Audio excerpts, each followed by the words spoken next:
సికింద్రాబాద్ పార్లమెంట్ను కేంద్ర మంత్రి కిషన్ రెడ్డి అభివృద్ధి చేయలేదంటూ సీఎం రేవంత్ రెడ్డి చేసిన వ్యాఖ్యలపై బీజేపీ నేత చింతల రామచంద్రారెడ్డి ఫైర్ అయ్యారు.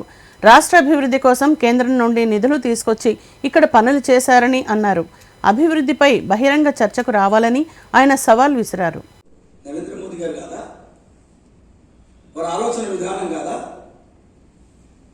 జల్సే నల్లని చెప్పని నీటిని కుళాయి ద్వారా దేశం మొత్తంలో ఉన్నటువంటి ప్రజానీకానికి ఇవ్వాలని ప్రయత్నం చేస్తున్నటువంటిది కేంద్ర ప్రభుత్వం, నరేంద్ర మోదీ గారి ప్రభుత్వం కదా. ఏమైంది? అసెంబ్లీలో కేసీఆర్ గారు ఊపదంపుడు దంచిండు.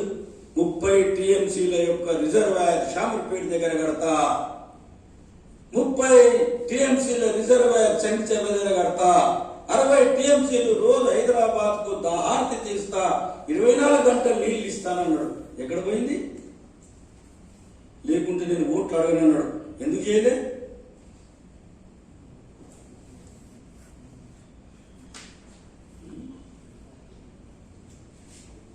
సికింద్రాబాద్ పార్లమెంట్ లో రిపోర్ట్ టు పీపుల్ మొన్న 18వ తారీఖు నాడు పింగళి వెంకటరామరెడ్డి హాల్లో మీ సమక్షంలోనే 350 మంది మేధావులను పిలిచి చెప్పడం జరిగింది. 2.5 గంటలు నేనేమేమి సికింద్రాబాద్ పార్లమెంట్ చేశాను.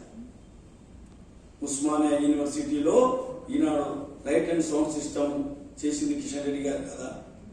గోల్కొండ చరిత్ర చెప్పేటట్టు 1400 లైట్లతోని లైట్ అండ్ సౌండ్ సిస్టమ్ ని చిరంజీవి గారిని తీసుకుపోయి దాన్ని ప్రారంభోత్సవం చేయడం వాస్తవం కాదా?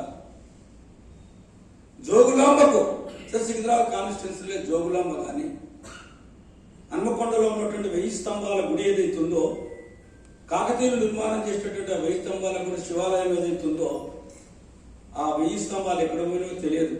కొన్ని స్తంభాలే ఉండే. మళ్ళీ కిషన్ రెడ్డి గారు దాన్ని పూనుకొని వారి మంత్రిత్వ శాఖ నుంచి మొత్తం ఇప్పుడు 1000 స్తంభాలు తయారు చేయించి, ఆ పురాతన ఏ రకంగా డిజైన్ ఉందో అదే రకంగా చేయించి మళ్ళీ మన శివరాత్రి నాడు దాన్ని ప్రారంభోత్సవం చేసింది వాస్తవమా కాదా?